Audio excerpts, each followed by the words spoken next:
বিশ্বনবী যাই বললেন অক্ষরে অক্ষরে মিলে যায়। কিয়ামতের আগে হারাজ বেড়ে যাবে। সাহাবারা বললেন ওমাল হারাজ ইয়া রাসূলুল্লাহ, হে নবী হারাজ কি? বিশ্বনবী বললেন হাদা হুয়াল হারাজ, হাদা হুয়াল হারাজ। কি বুঝলেন? মারামারি, কোপাকুপি, যুদ্ধ আছে না নাই? আমরা কি যুদ্ধ চাই? যুদ্ধ নয় আরে যুদ্ধ নয়, নয় আর কোন তাজালা, সেই পৃথিবী আমাদের সকল মানুষের হোক নিরাপদ আবাস, সেই পৃথিবী আমাদের সকল মানুষের হোক নিরাপদ আবাস। We don't want to see any war in the whole world. We don't want to see any war in the whole world. ঠিক কি না?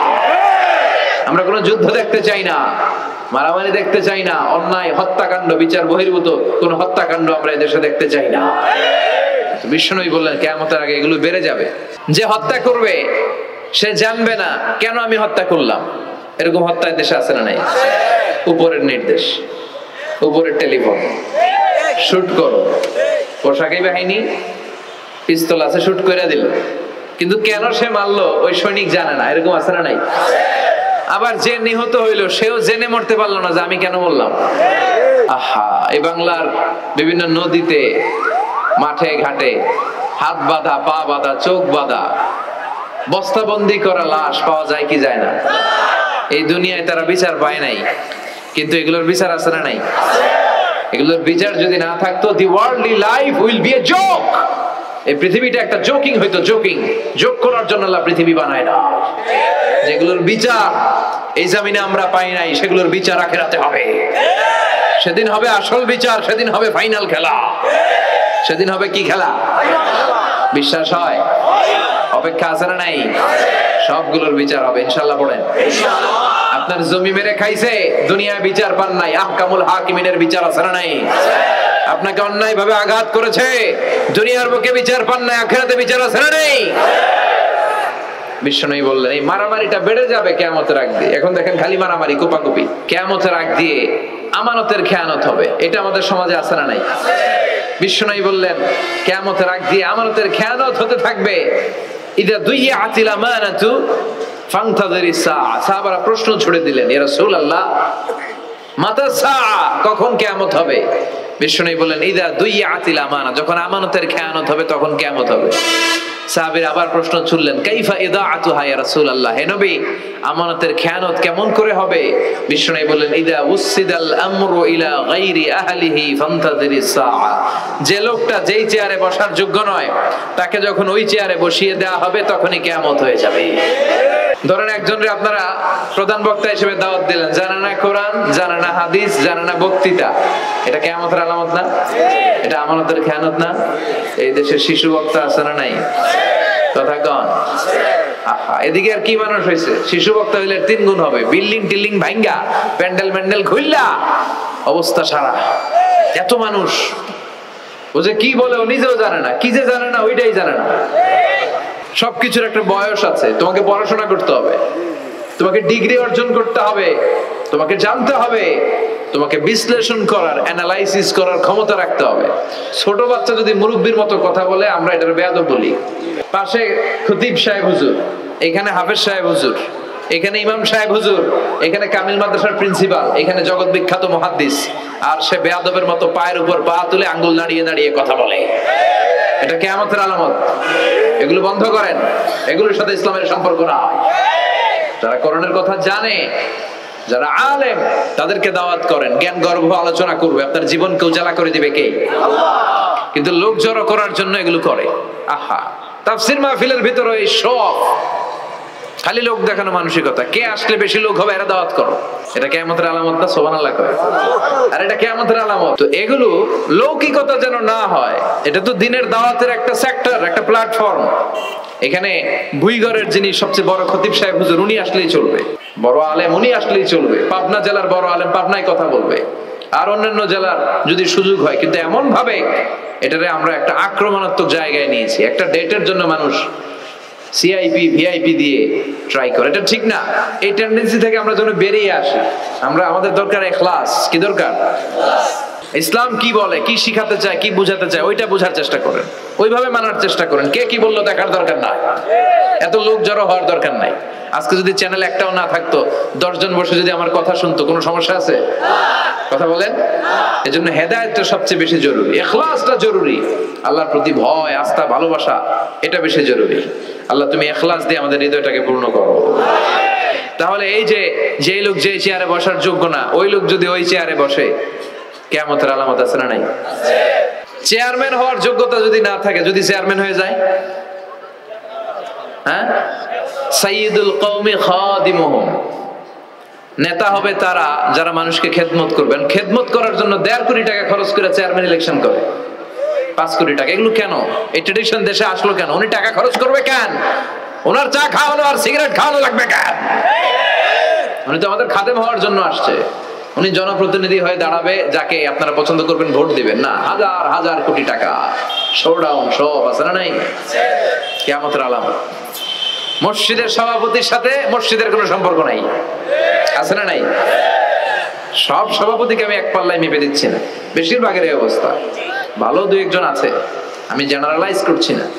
সভাপতি তো হবেন তিনি যার সাথে মসজিদের দরদ বেশি, মায়া বেশি, মসজিদে যায় বেশি, ঠিক কি না? এখন বছরে ওনার একবার খুঁজে পাওয়া যায় না উনি সভাপতি, উনি সেক্রেটারি, উনি ক্যাশিয়ার, আছে না নাই? তার মানে উনি এখানে বসার যোগ্য ছিল না, ওনারে বসানো হয়েছে।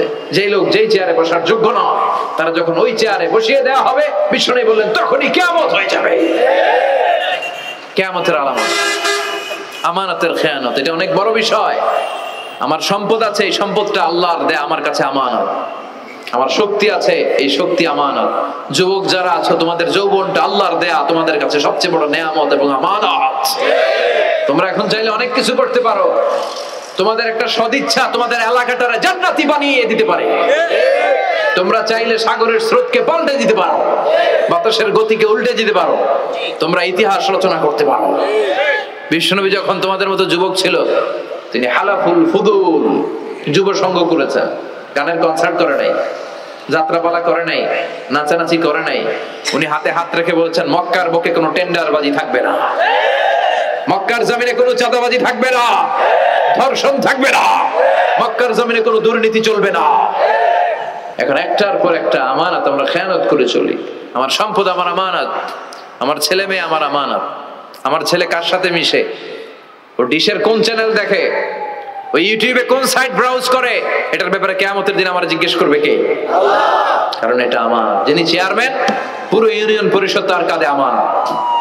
যিনি এমপি, ওনার এলাকায় কি ঘটে না ঘটে এটা খোঁজ খবর নেওয়া তার আমানত।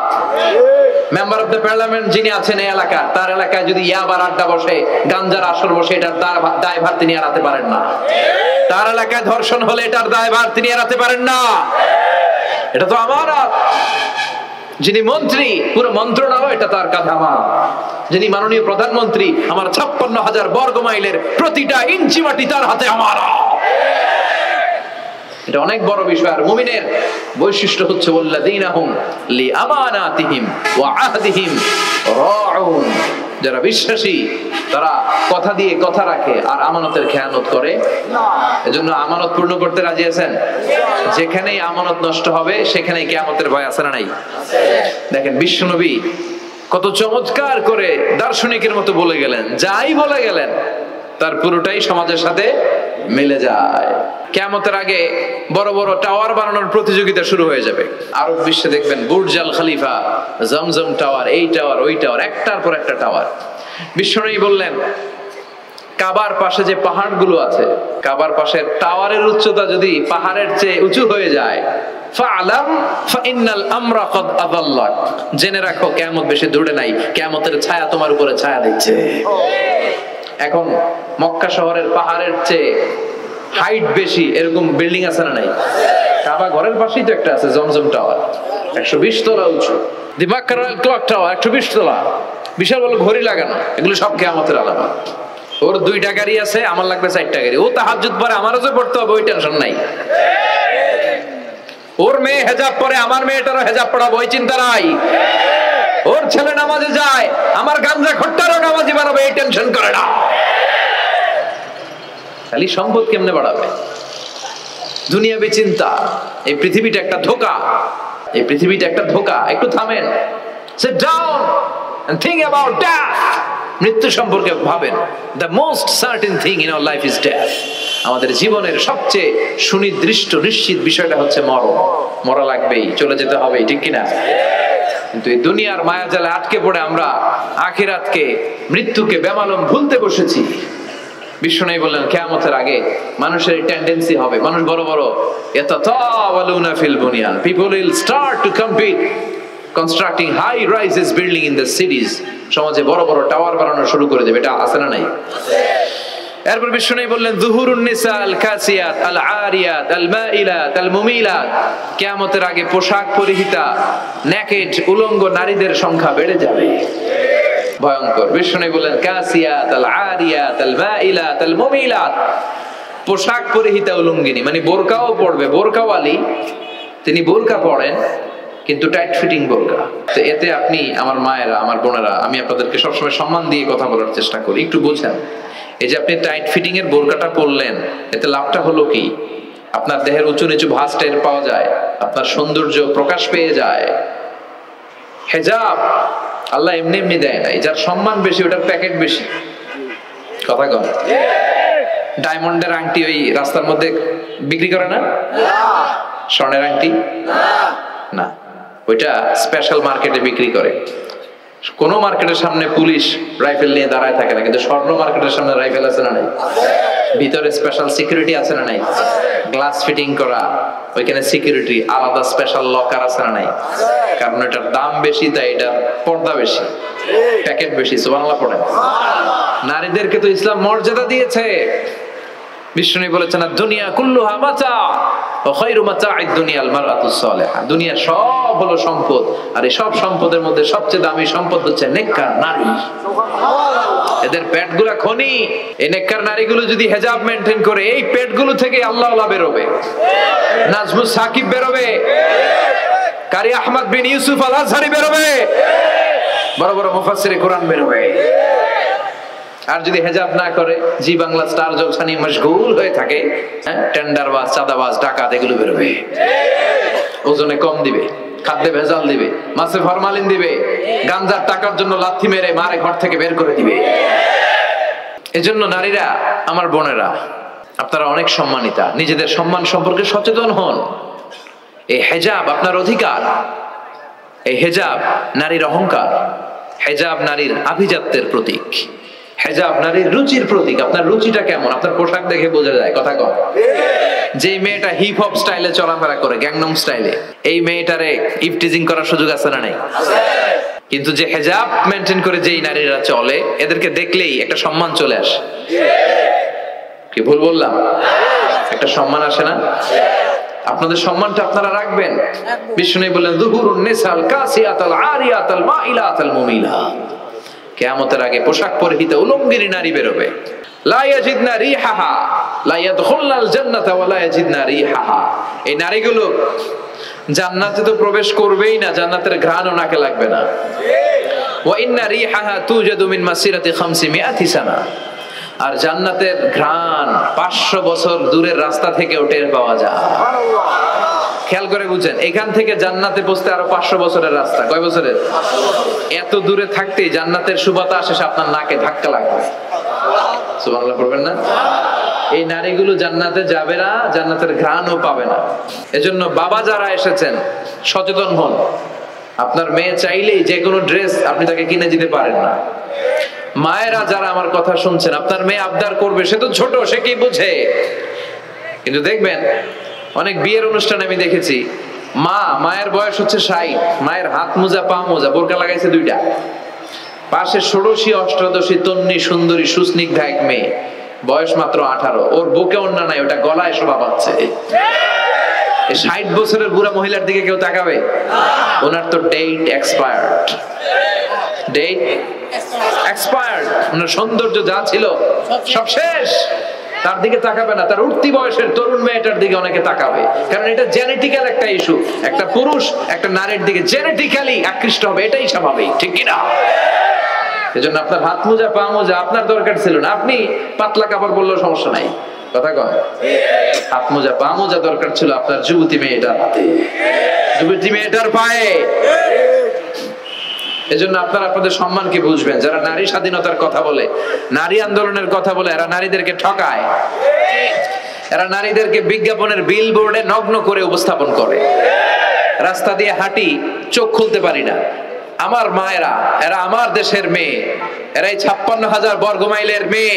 এই মেয়েগুলোকে উলঙ্গ ভাবে হাফ নেকেড করে এই সিনেমা হলগুলোর পোস্টারগুলো যে দেয়া হয়েছে, এতে এদের সম্মান বেড়েছে না কমেছে? ওদিকে চোখ তুলে তাকানো যায়?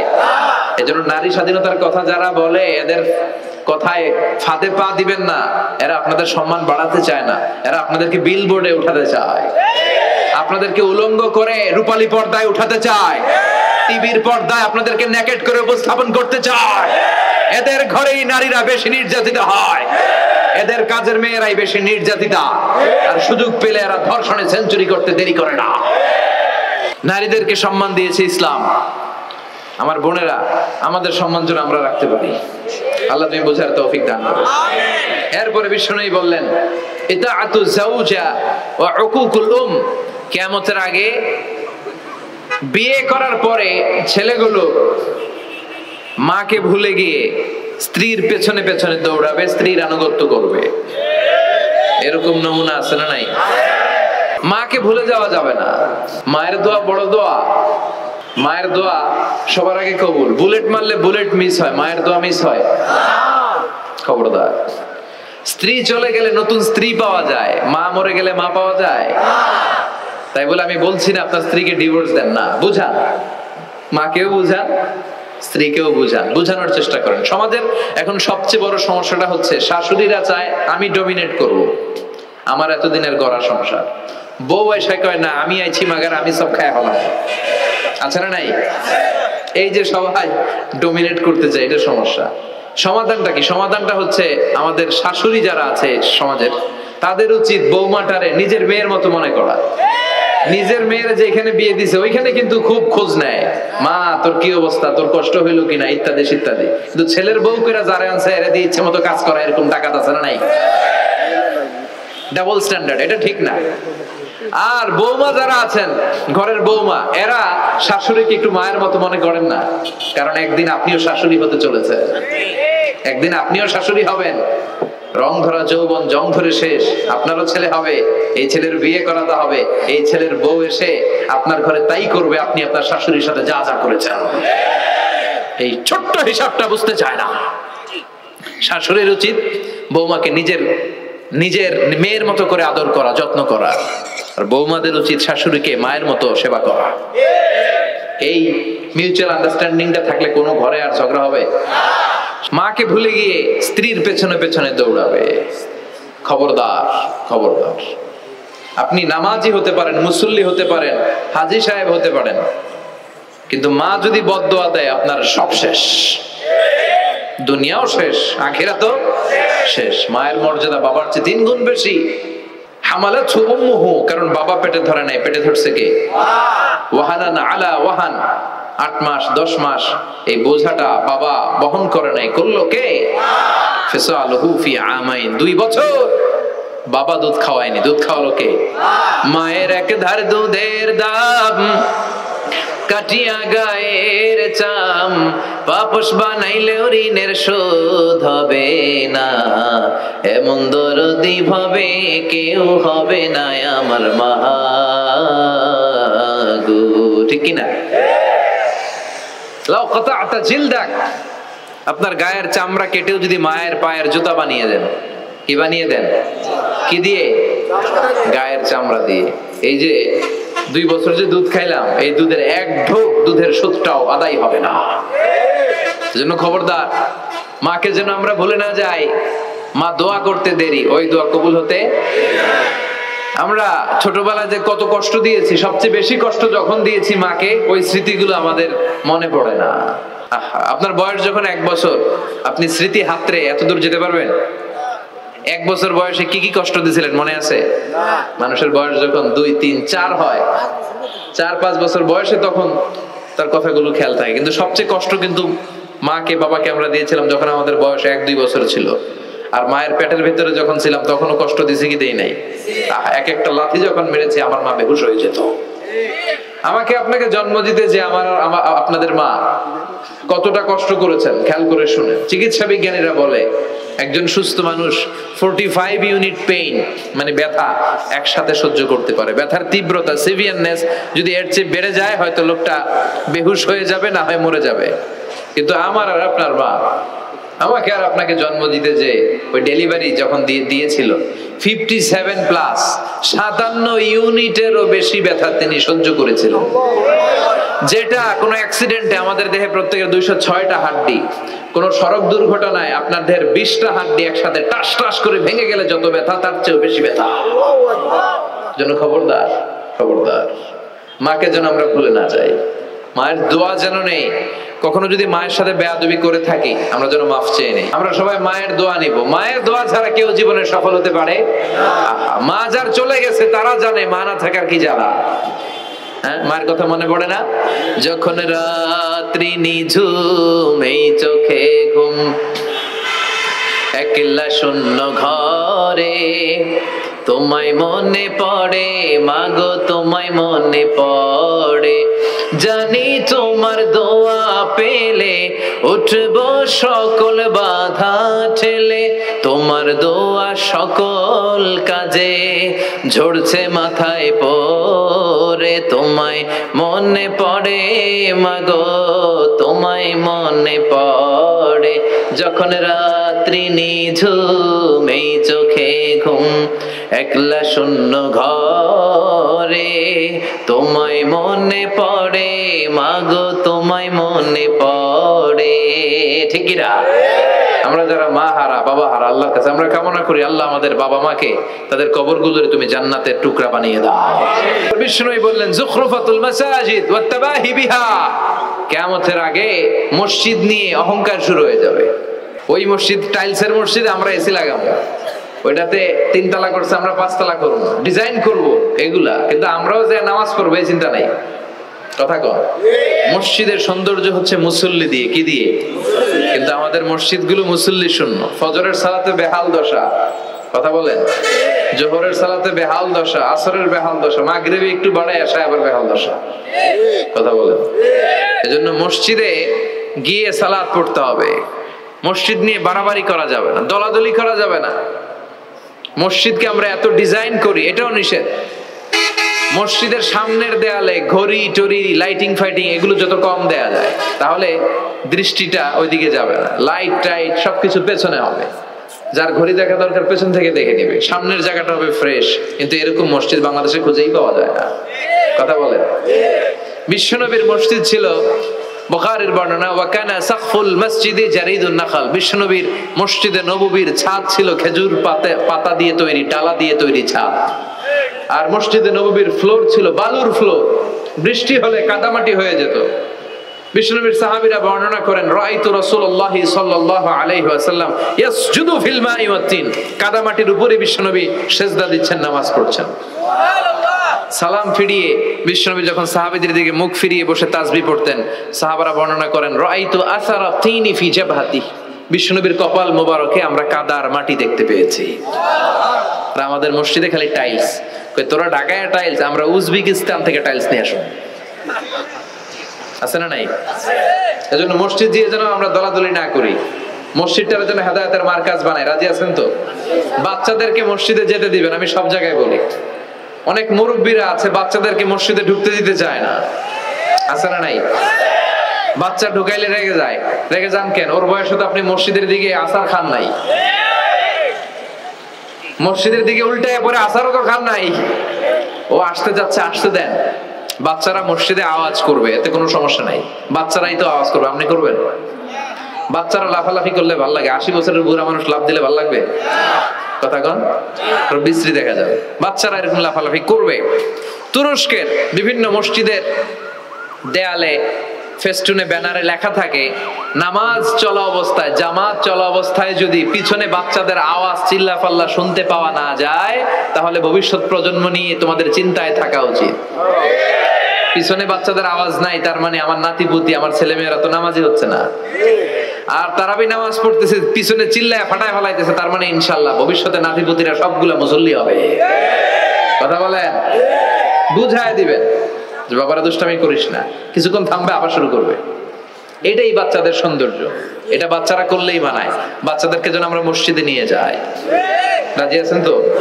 আল্লাহ বুঝার তৌফিক দান করো। বিশ্বনবী বললেন ইয়াতাকারাবুজ জামান তাতাকারাবুল আসওয়াব, কিয়ামতের আগে ইয়াতাকারাবুজ জামান, সময়ের বরকত কমে যাবে। এক বছর মনে হবে এক মাস, এক মাস মনে হবে এক সপ্তাহ, এক সপ্তাহকে মনে হবে একদিন।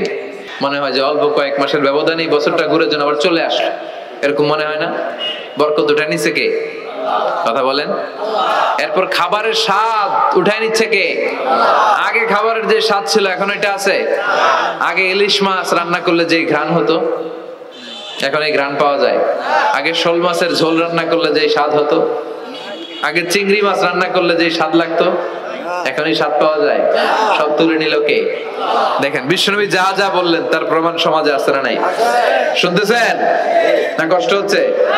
আরো দু একটা আলামত শুনবেন? শেষ করে দেই, শুনবেন আর কয়েক মিনিট? বিশ্বনবী বললেন তাসলিমুল খাসা, কিয়ামতের আগে লোকজন শুধু পরিচিতদেরকে সালাম দিবে, অপরিচিতদেরকে সালাম দিতে চাইবে না। এরকম আছে না নাই? এই মুরব্বী চাচারে চিনি, চাচা আসসালামু আলাইকুম, চিনি আসসালামু আলাইকুম, ওদিকে চিনি আসসালামু আলাইকুম, কিন্তু অন্য একটা এলাকায় গেছি ওখানে কাউরে চিনি না, সালামও দেয় না। বাসে উঠছেন, কাউরে চিনেন না, সালাম দেন না, এরকম আছে না নাই? তো সালাম কি যাদেরকে চিনেন এদের জন্য? কথা কন। আলা মান আরাফতা ওয়া মান লাম তারিফ, যাকে চিনো সালাম দাও, যাকে চিনো না তাকেও দাও। আল বাদিউ বিস সালাম, বিশ্বনবী বলেন আগে আগে দাও। আল বাদিউ বিস সালাম বারিউ মিনাল কিবর, আগে আগে যে সালাম দেয় তার হৃদয় থেকে অহংকার মুক্ত করে দেয় কে? আল্লাহ। অহংকার মুক্ত হওয়ার দরকার আছে না নাই? যার হৃদয়ে যাররা পরিমাণ অহংকার থাকবে সে জান্নাতে প্রবেশ করতে পারবে? কথা বলেন। এজন্য আমরা আগে আগে সালাম দেব। ছোটরা বড়দেরকে দিব, বড়রা ছোটদেরকে দিব, হাজবেন্ড ওয়াইফকে দিব, ওয়াইফ হাজবেন্ডকে দিব। রাজি আছেন তো? আজকে যারা স্বামী যারা আসছেন বাড়িতে যেই ভাবির আগে সালাম দিবেন, রাজি আছেন? কথা কয় না, আওয়াজ ছোট হয়ে গেছে, পারা যাবে? আপনি আগে সালাম দিবেন, এটা দেখে আপনার স্ত্রী লজ্জা পেয়ে আপনার আগে দিবে, এগুলো দেখে বাচ্চারা সালাম শিখে ফেলবে। সুবহানাল্লাহ কইবেন না? আমরা কি চাই না আমাদের ফ্যামিলিগুলো এরকম সুন্দর হোক? আমরা কি চাই না আমাদের ফ্যামিলিগুলো জান্নাতি হোক? এরপরে বিশ্বনবী বললেন খুতাবুকুম তাবিলা সালাওয়াতুকুম কাসীরা, কিয়ামতের আগে খুতবাগুলো লম্বা হবে আর সালাতগুলো খাটো হয়ে যাবে। এই যে বক্তব্য লম্বা, নামাজ হয়ে যায় খাটো, আছে না নাই? হুজুর ওয়াজ করেন, ওয়াজ টেস্ট লাগে, নামাজ টেস্ট লাগে না, আছে না নাই? এশার নামাজও পড়ে না, ফজর নামাজও পড়ে না, রাত 2টা পর্যন্ত ওয়াজ শুনে, আছে না নাই? এরকম করা যাবে না। নামাজ কামাই করা যাবে না। সবার আগে হবে নামাজের হিসাব। নামাজের হিসাব ঠিক তো আপনার পুরো আমলনামা ঠিক। নামাজে ভেজাল তো সব জায়গায় ভেজাল। প্রথম হিসাব নেওয়া হবে সালাতের, খবরদার। এরপরে বিশ্বনবী বললেন লা ইউকাসসামুল মিরাস আলা ওয়াজহিন সাহিহ। বিশ্বনবীর হাদিস থেকে এরকম বর্ণনা পাওয়া যায়, এর মাফহুম হচ্ছে লা ইউকাসসামুল মিরাস আলা ওয়াজহিন সাহিহ, সহিহ পদ্ধতিতে মিরাজ বণ্টিত হবে না। লিযযাকারি মিসলু হাযযিল উনসায়াইন, সব বাবাদেরকে আল্লাহ বললেন উত্তরাধিকারের বন্টন নীতি তুমি মেনে ছেলে মেয়েদের মধ্যে বন্টন করে দিবা। ছেলেরে দিবা যদ্দূর, মেয়েরে দিবা অর্ধেক। কার আইন? কথা বলেন, আইনটা কার? ছেলেরে যদি 2 লাখ দেন, মেয়েরে চিল্লায় বলেন, ছেলে 2 লাখ পেলে মেয়ে কয় লাখ? ছেলে 4টা বাড়ি পেলে মেয়ে কয়টা বাড়ি? অনেক বাবা আছে মেয়েরা কয় মা তোর বাইরে সব দিয়ে দিলাম, তোর লেগে দোয়া করে দিলাম। মেয়ের লেগে কি করে দেয়? আর ভাইরে সব দিয়ে দেয়। এগুলো ডাকাত, এগুলো কি? ছেলে যেটা প্রাপ্য দিয়ে দেন, মেয়ে যেটা প্রাপ্য দিয়ে দেন, তারপরে হাত তুলে দোয়াও করে দেন। কথা বলেন। অনেক মা আছে ছেলেরে বেশি খাওয়ায়, মেয়েরে কম খাওয়ায়, আছে না নাই? ছেলের পাতে মুরগির রান, মাইয়ার পাতে মুরগির ঠ্যাং, আছে না নাই? দেখবেন ওই মা বাবার হয়তো অনেক সময় শেষ কালটা ছেলের বাড়িতে কাটে না, কাটে মেয়ের বাড়িতে, আছে না নাই? কারণ প্রকৃতির একটা মায়ের আছে না নাই? শেষ মাইরটা আল্লাহ দিবে। শেষ মাইরটা কার? আল্লাহ ছাড় দেয়, ছেড়ে দেয় না। আল্লাহ কি দেয়? কি দেয় না? আল্লাহর সব মনে থাকে। আল্লাহ শেষ খেলাটা খেলে দিবে। চিল্লায় বলেন ঠিক কি না? বাবা মা যারা আছেন সাবধান, উল্টাপাল্টা করেন না। এগুলো নিয়ে কত বিচার যে আমাদের কাছে আসে, কত মাসালা যে আসে, কেন করেন এগুলো? সমানভাবে আপনি ইনসাফ করেন, কিয়ামতের দিন আপনার বিচার করার সময় আল্লাহ আপনার উপর ইনসাফ করবে। আপনি ঠকাবেন, আল্লাহ আপনার 14 গোষ্ঠী উদ্ধার করে ছাড়বে। তিনি ভুলে যান না, তিনি ছাড় দেন, ছেড়ে দেন না। এজন্য মিরাসের যে বন্টন পদ্ধতি, আমরা যেন ইসলামের দেয়া পদ্ধতি অনুসরণ করি। আল্লাহ তৌফিক দাও। কিয়ামতের আগে ভূমিকম্প বেড়ে যাবে, আছে না নাই? কিয়ামতের আগে আত্মহত্যা বেড়ে যাবে, আছে না নাই? কিয়ামতের আগে ঢোল বাদ্য নাচানাচি বেড়ে যাবে, আছে না নাই? বাংলা মায়ের একতারা সুর কতই ভালোবাসি, দোতারা সুর কতই ভালোবাসি, বাজারে ঢোল বাজারে বাসি। বিষ্ণুই বললেন বুইস্তু আন উকাসসিরাল মাযামির, আমি ঢোল বাদ্য তবলা হারমোনিয়াম এগুলোরে ভেঙে মাটির সাথে গুড়িয়ে দেওয়ার জন্য এসেছি। আর ওই নবীর উম্মত কয় বাজারে ঢোল বাজারে বাসি। আছে না নাই? ঢোল বাদ্য বাজানো যাবে? এই হাই বিটের মিউজিক আপনি শুনলে আপনার অন্তরে নেফাকি তৈরি হবে। নামাজে মজা পায় না, নামাজে মজা পায় না। তুমি আজীবন শোনো কুচ কুচ হতা হয়, তো তুমি নামাজে মজা পাইবা কেমনে? আজীবন শুনে কি কুচ কুচ হতা হয়। এখন নামাজে মজা পায় না, জিকির করে মজা পায় না, তেলাওয়াতে মজা পায় না, মজা নাই, মনোযোগ নাই। হৃদয়টাকে তো তুমি শয়তানের আখড়া বানিয়েছো, তুমি সালাতে প্রশান্তি পাবে কি করে? এজন্য এই মিউজিক্যাল ইনস্ট্রুমেন্ট থেকে দূরে থাকতে হবে, এগুলো অন্তরে নেফাকি তৈরি করে। আপনি দফ বাজাতে পারবেন? দফ, দফ চিনেন? ঢোলের দুই দিক আটকানো, দফের একদিক আটকানো একদিক খোলা, এটা বাজিয়ে আপনি নাশিদ পরিবেশন করতে পারবেন, সমস্যা নাই। বিশ্বনবী বিয়ের ক্ষেত্রে বলেছেন আলিনু আন নিকাহ বিদ্দুফুফ, এই দফ বাজিয়ে দফের ব্যান্ড পার্টি করে বিয়ের ঘোষণা দিয়ে দাও। ঈদের দিন বিশ্বনবী শোয়া, কিন্তু ছোট্ট মেয়েরা এসে দফ বাজিয়ে নাচ গান করতেছে, ছোট মেয়েরা। সাইয়েদনা আবু বকর দেখে রেগে গেলেন, আমিজবার শয়তানি ফি বাইতি রাসূলিল্লাহ, আল্লাহর নবীর ঘরে শয়তানের বাদ্য। বিশ্বনবী বললেন দাহু ইয়া আবু বকর, আবু বকর রাখো, ইন্না লিকুল্লি কওমিন ঈদ, সব জাতিরই তো একটা ঈদের অনুষ্ঠান আছে, হাদা ঈদুনা, আজকের দিনটা আমাদের ঈদের দিন, বাচ্চাদেরকে একটু আনন্দ উৎসব করতে দাও। এই দফ বাজালে কোনো ক্ষতি নাই। বিশ্বনবী মক্কা থেকে যখন মদিনায় হিজরতে গেলেন, কোন পথ দিয়ে আমার নবী আসবে জানার জন্য মদিনার ছেলেমেয়েরা পাগল হয়ে গেল। ওই পথে দফ নিয়ে দাঁড়িয়ে রইল। বিশ্বনবী সাইয়েদনা আবু বকরকে নিয়ে আগমন করলেন, ওরা তালা আল বাদরু আলাইনা বলে বিশ্বনবীর ওয়েলকাম জানালো। সুবহানাল্লাহ পড়েন।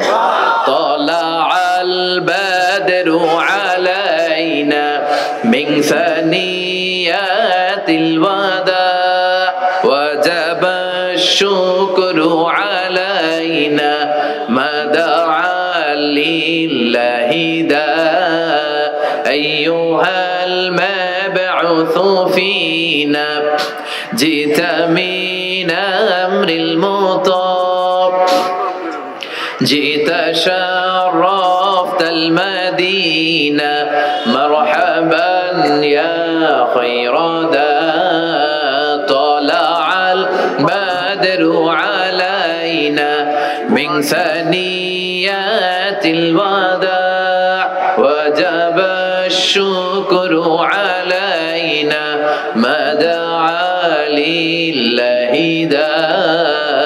পড়েন আল্লাহু আকবার। আমরা যেন এই সুস্থ সংস্কৃতির প্রচার প্রসার করতে পারি। ইসলাম বিনোদনের নিষেধ করে নাই, কিন্তু বিনোদন শুড বি হালাল বিনোদন, ঠিক কিনা?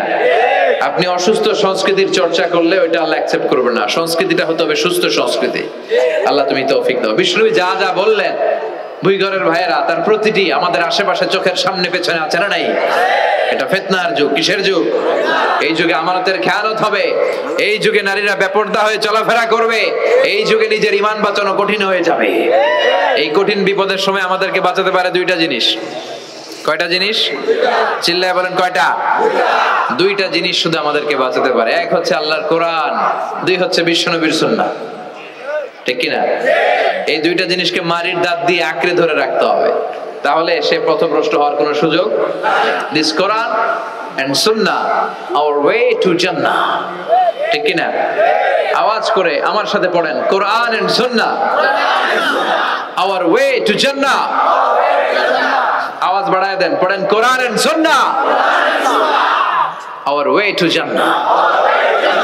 এই কোরআন সুন্নাহ আপনাকে জান্নাতের ওয়েতে উঠায় দিবে।